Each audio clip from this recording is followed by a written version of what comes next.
मंच पर विराजमान छत्तीसगढ़ के जनप्रिय मुख्यमंत्री डॉक्टर रमन सिंह जी, केंद्र में मंत्रिपरिषद के मेरे साथी श्रीमान नितिन गडकरी जी, श्रीमान सर्बानंद जी, वहां मंच पर विराजमान राज्य के मंत्री परिषद के सभी सदस्य, वहां उपस्थित अन्य सभी वरिष्ठ महानुभाव और भारत के कोने कोने से आए हुए मेरे नौजवान साथियों, आज 12 जनवरी स्वामी विवेकानंद जी की जन्म जयंती हम युवा दिवस के रूप में मनाते हैं। इस देश में दो महापुरुषों को इस देश का युवा विशेष रूप से नमन करता रहा है। अगर कोई हमारे सामने भगत सिंह का नाम दे या कोई हमें स्वामी विवेकानंद की याद दिला दे तो उसी पल हमारा माथा उन महापुरुषों के चरणों में झुक जाता है। बहुत ही छोटी आयु में कोई क्या कर सकता है, अगर जीवन में संकल्प का सामर्थ्य हो, संकल्प के लिए समर्पित भाव हो और जीवन आहूत करने की अदम्य इच्छा हो, तो व्यक्ति के लिए उम्र कोई मायना नहीं रखती है। मेरे सामने देश के हजारों युवक बैठे हैं। वो हिंदुस्तान के कोने कोने से आए हैं। उनका लालन पालन अलग अलग हुआ है। उनकी खान पान की आदतें अलग हैं। उनकी बोली अलग है। उनका पहनाव अलग है। लेकिन उसके बावजूद भी ये सारे नौजवान किस एक बात से जुड़े हुए हैं। उनके मन मंदिर में एक मंत्र लगातार गूंजता रहा है और वही हम सबकी प्रेरणा है। और वो मंत्र क्या है? आजादी के आंदोलन के समय जिस वंदे मातरम की गूंज ने कश्मीर से कन्याकुमारी, अटक से कटक पूरे हिंदुस्तान को आजादी के आंदोलन में परो दिया था। एक मंत्र होता है जो जीवन में कुछ कर दिखाने की प्रेरणा बन जाता है। आज वही मंत्र, चाहे हम उसको भारत मां की जय के रूप में कहते हो, चाहे हम वंदे मातरम के रूप में कहते हो, पहले मां भारती को गुलामी की जंजीरों से मुक्त कराने के लिए वह हमारी ताकत बन गया था। और आज आजाद हिंदुस्तान में भारत को नई ऊंचाइयों पर ले जाने के लिए विकास की नई ऊंचाइयों को सिद्ध करने के लिए, समस्याओं से मुक्ति दिलाने के लिए, हिंदुस्तान के गांव, गरीब किसान, मजदूर, उनके जीवन में बदलाव लाने के लिए यही मंत्र हमारी प्रेरणा बनता है। पहले देश के लिए मरने की प्रेरणा देता था, आज वही मंत्र हमें देश के लिए जीने की प्रेरणा देता है। और आप सब नौजवान अपने लिए नहीं, देश के लिए कुछ करने के इरादे से, किसी न किसी संकल्प से बंधे हुए हैं। आप कुछ करना चाहते हैं और यह देश प्रगति तब करता है जब 125 करोड़ देशवासी किसी न किसी संकल्प से बंधे हो, उस संकल्प की पूर्ति के लिए कुछ कदम चलने के लिए प्रयासरत हो,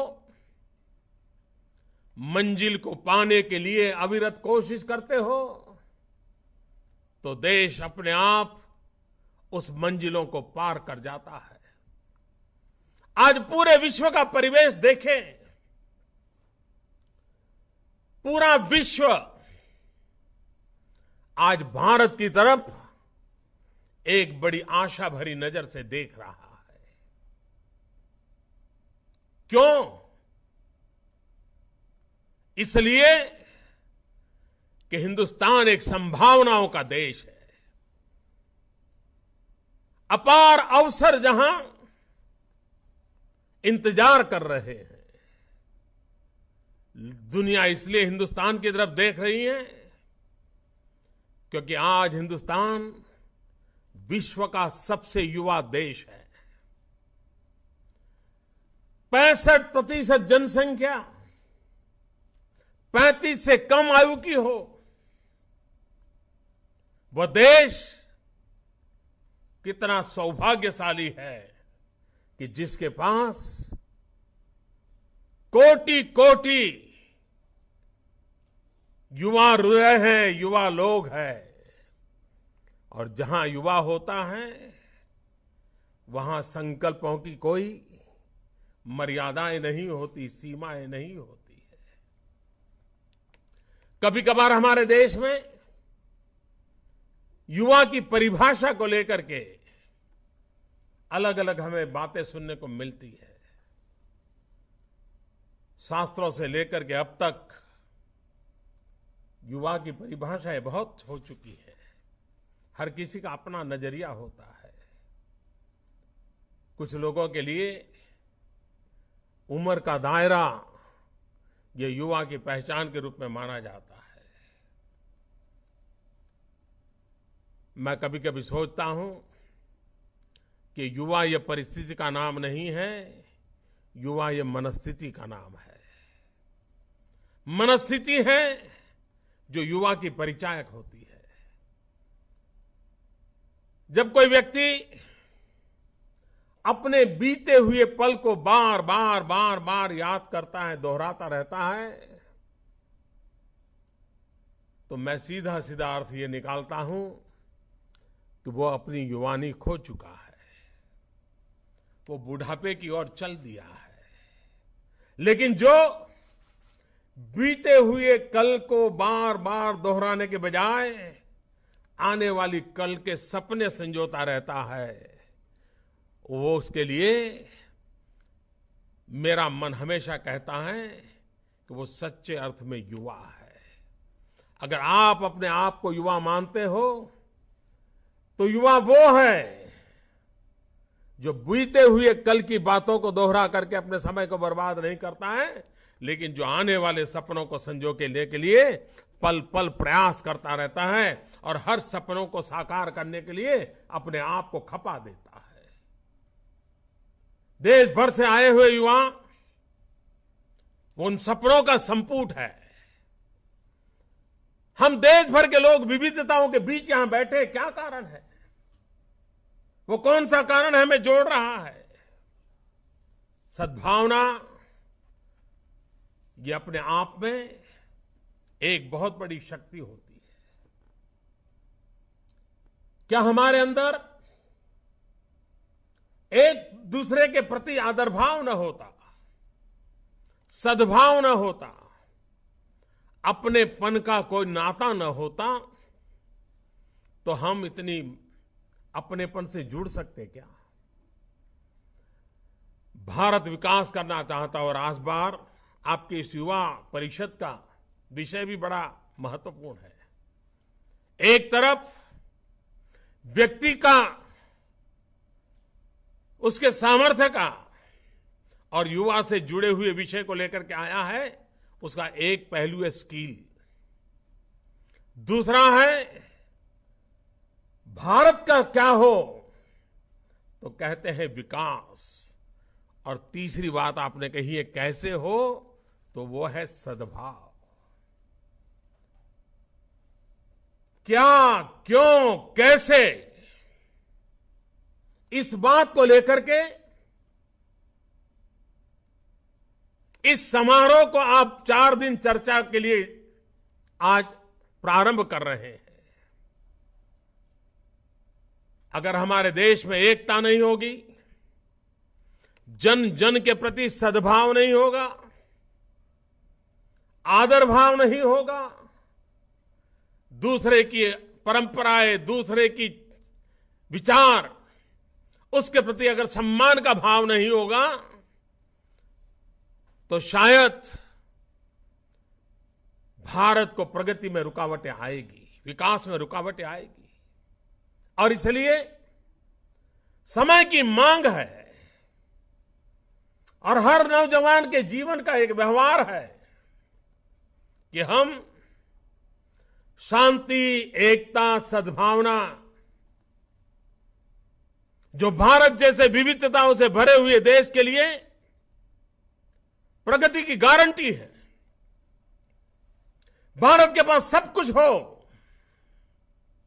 धन हो, दौलत हो, बेशुमार पैसे हो, हर नौजवान को नौकरी हो, हर परिवार में सुख और संपन्नता हो, लेकिन अगर देश में शांति, एकता और सद्भावना नहीं होगी तो वो सारी संपत्ति किसी के काम नहीं आएगी, न वो देश का गौरव बढ़ाएगी, न आने वाली पीढ़ियों के लिए भविष्य का कोई रास्ता बनाएगी। और इसलिए हम विकास कितना ही करें, कितनी ही ऊंचाइयों को पार करें, लेकिन शांति, एकता और सद्भावना ये भारत की पहली आवश्यकता रहती है। और भारत ने दुनिया को दिखाया है कि जिस देश के पास सैकड़ों बोलियां हो, अनेक भाषाएं हो, अनेक परंपराएं हो, अनगिनत विविधताएं हो, उसके बाद भी साथ जीने मरने का स्वभाव हो, ये हमारी बहुत बड़ी विरासत है जो हमारे पूर्वजों ने हमें दी है, स्वामी विवेकानंद जैसे महापुरुषों ने दी है। और इसे हमने संजो के रखना है। वेद से विवेकानंद तक और उपनिषद से उपग्रह तक हम इसी परंपरा में पले बढ़े हैं। उस परंपराओं को बार बार स्मरण करते हुए, संजोते हुए भारत को एकता के सूत्र में बांधने के लिए सद्भावना का सेतु, उसको हम जितना बल देते रहना होगा। उसी प्रकार से अगर व्यक्ति के जीवन में सामर्थ्य नहीं होगा तो राष्ट्र के जीवन में सामर्थ्य कहां से आएगा? 21वीं सदी एशिया की सदी है कहते हैं। 21वीं सदी हिंदुस्तान की सदी बन सकती है कैसे?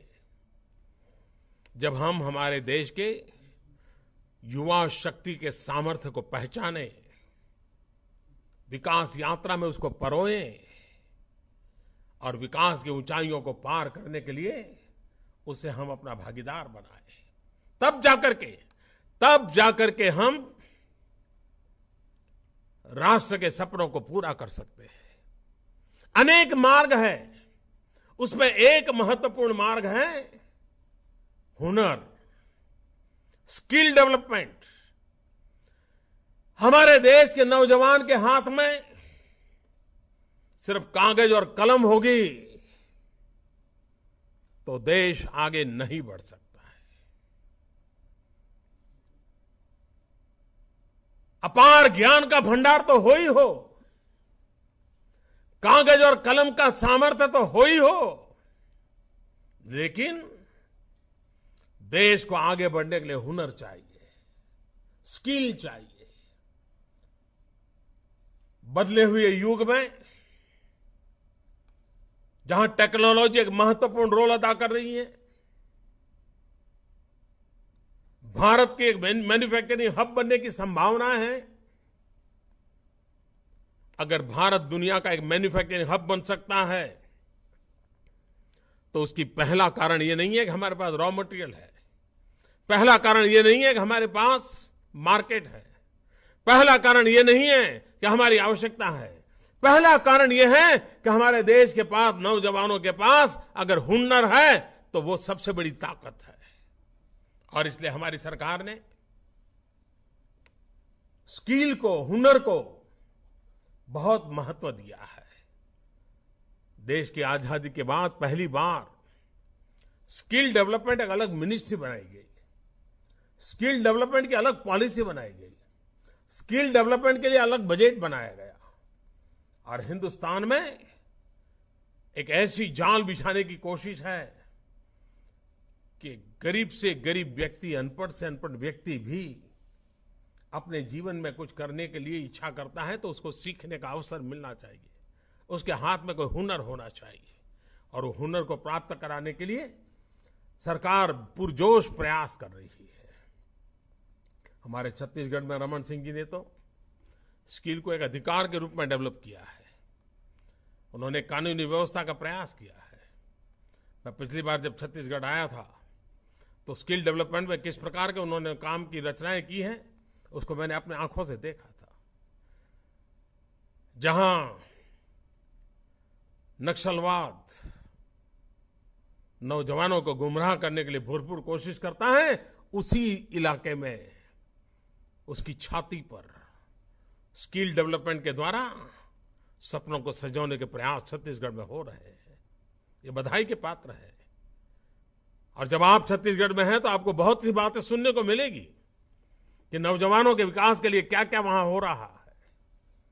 मैं यही आपसे कहना चाहता हूं कि हम भी इस बात को लेकर के आगे बढ़ना चाहते हैं कि देश में स्किल डेवलपमेंट को कैसे बल दिया जाए। स्किल डेवलपमेंट से मैं एक बात आप नौजवानों से कहना चाहता हूं। दुर्भाग्य से हमारे देश में हम लोगों ने एक ऐसी मनस्थिति बना ली है, जो दिमाग से काम करता है वो बड़ा है और जो हाथ से काम करता है वो छोटा है। इस मनस्थिति को बदलना पड़ेगा। हम हमारी मां का इतना सम्मान करते हैं, मां का आदर करते हैं। हमारी मां कहां, बहुत कम लोग होंगे जिसकी मां को दिमाग से काम करने का अवसर मिला है।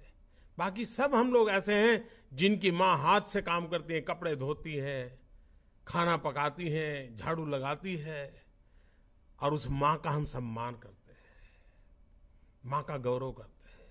लेकिन समाज में हाथ से काम करने वाला हमें छोटा लगता है।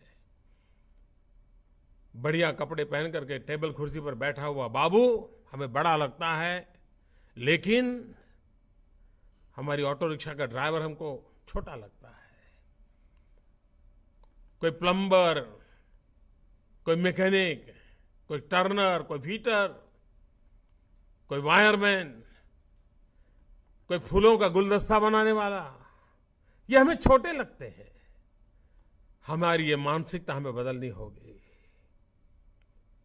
हमें उनके प्रति भी सद्भाव पैदा करना होगा, और सद्भाव तब होगा जब शुरुआत समभाव से होगी। मेरे में और उसमें कोई अंतर नहीं है, हमारे और उसके बीच में एक समभाव है। जब समभाव होगा तो सद्भाव अपने आप पनपने लग जाएगा। और इसलिए white collar job and blue collar job, ये शब्द हमारे यहां चल रहे हैं।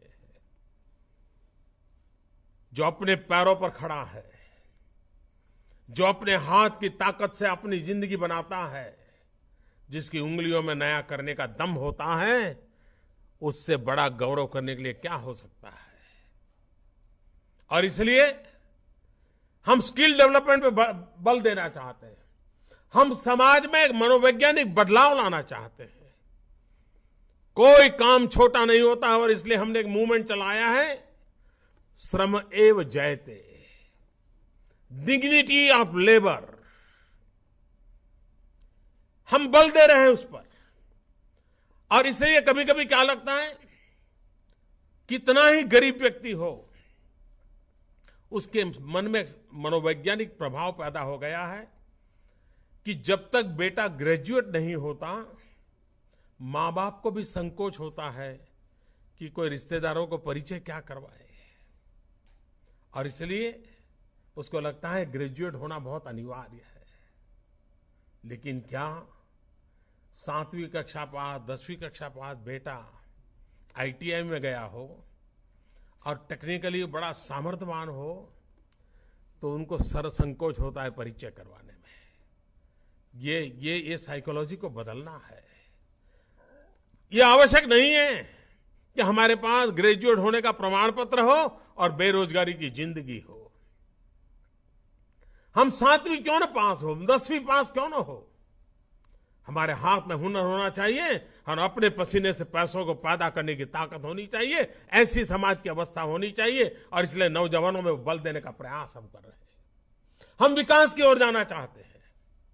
और विकास का मेरा सीधा सीधा मतलब है देश के गरीबों की जिंदगी में बदलाव, हिंदुस्तान की गांवों की जिंदगी में बदलाव। गांव में अच्छी शिक्षा हो, गांव में अस्पताल हो, बच्चों को पढ़ने के लिए अच्छा टीचर हो, बूढ़े अगर बीमार हैं तो अच्छा डॉक्टर हो, सस्ती दवाइयां हो, रहने के लिए अच्छा घर हो, गांव में आने जाने के लिए अच्छे रास्ते हो, पीने के लिए शुद्ध पानी हो। आजादी के इतने सालों के बाद भी हम इसको पूरा नहीं कर पाए। उसको पूरा करना एक हमारा दायित्व है। और विकास यही विकास है।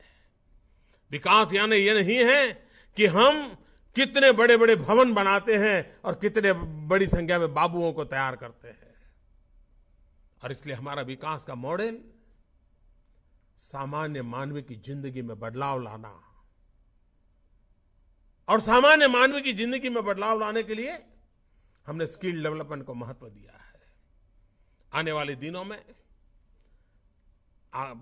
4 दिन के बाद 16 तारीख को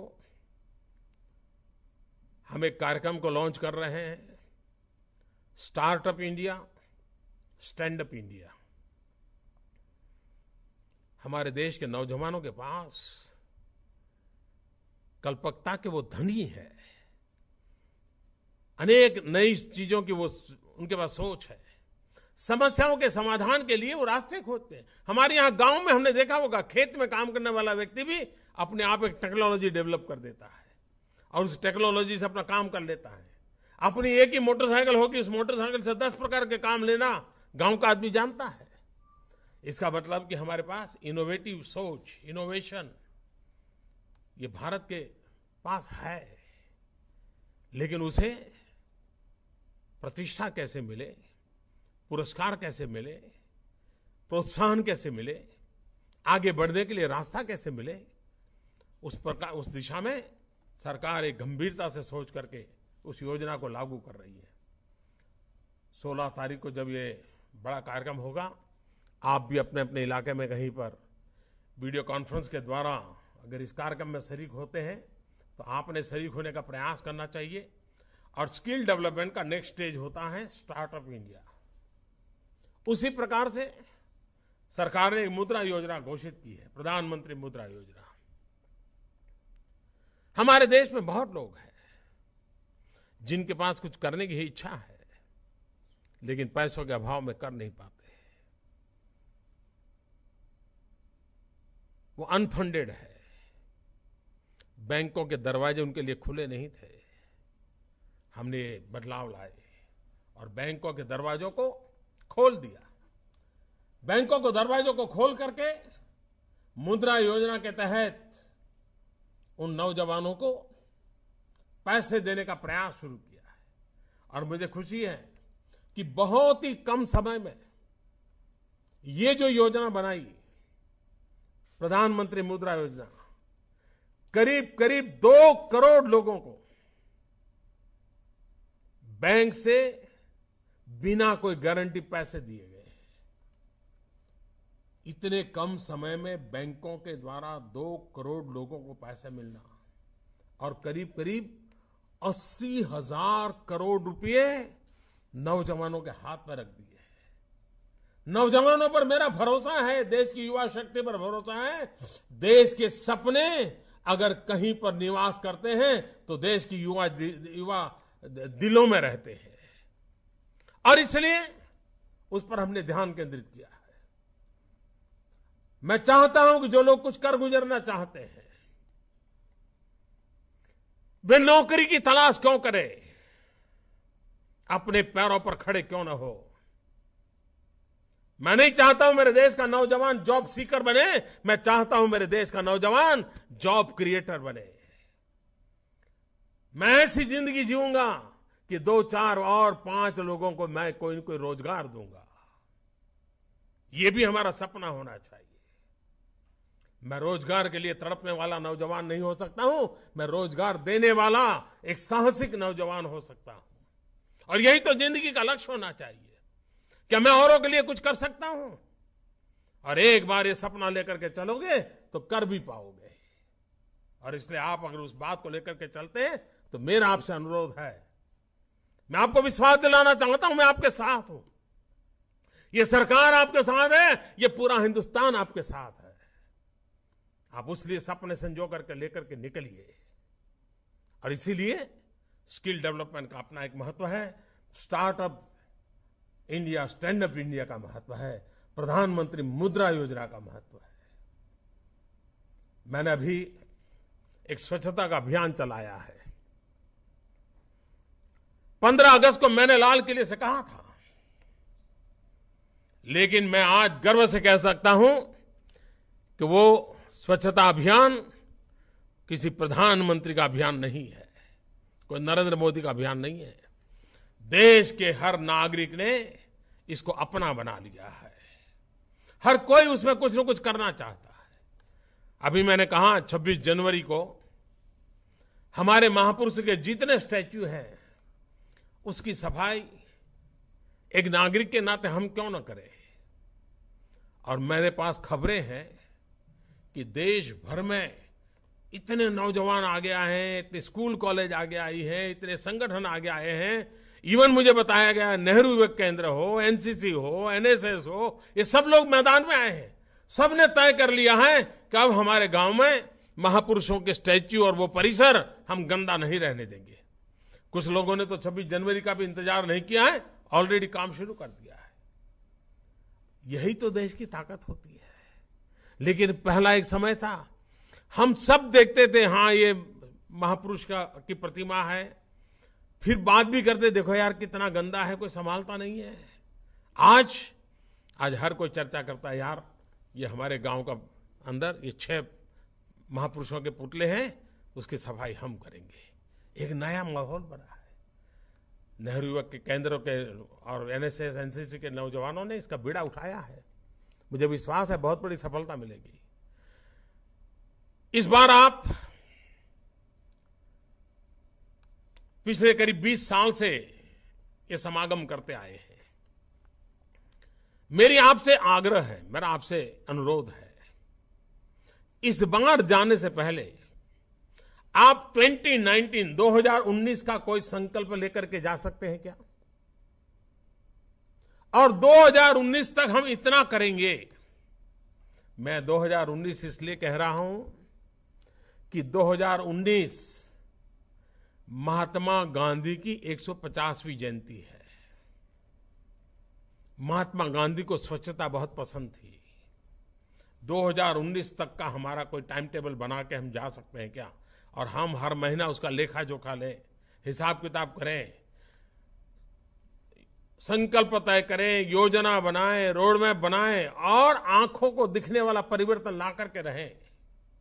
और दूसरा सपना 2022 का हम लें। एक 2019 का हमारा रोड मैप और दूसरा 2022 का रोड मैप। 2022 इसलिए कि भारत की आजादी के 75 साल हो रहे हैं। हिंदुस्तान की आजादी के 75 साल हम कैसे मनाएंगे? अभी से हम कैसी तैयारी करेंगे? हम अपने आप को उसके लिए कैसे सज्ज करेंगे? हमारी अपनी संस्था हो, हमारा परिवार हो, हम व्यक्ति हो, हम खुद क्या कर सकते हैं, इस पर हम सोचें। और इसलिए रायपुर से अब जब निकले तब 2019 और 2022 कोई न कोई लक्ष्य निर्धारित करके उसका रोड मैप निकाल करके निकलिए और उसके लिए कौन समय देगा, कितने घंटे देगा, उसके संकल्प लेकर के चलिए।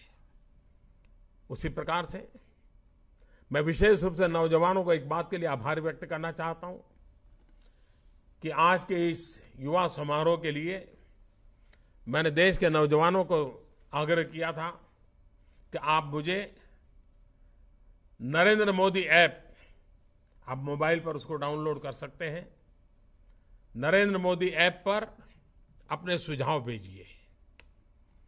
मुझे इस बात का गर्व है कि देश के हर कोने से हजारों नौजवानों ने मुझे हजारों सुझाव भेजे। देश का नौजवान कितना जागरूक है और नरेंद्र मोदी ऐप मेरे लिए एक सरल माध्यम बन गया है कि मैं सीधा सीधा आपसे जुड़ जाता हूं। मैं उन सभी नौजवानों का अभिनंदन करना चाहता हूं जिन्हें मुझे समय निकाल करके, सोच करके देश के काम आने के लिए अपने विचारों से लाभान्वित कराया। हजारों नौजवानों ने मुझे सुझाव भेजे, मैं उन सबका आभारी हूं। 26 जनवरी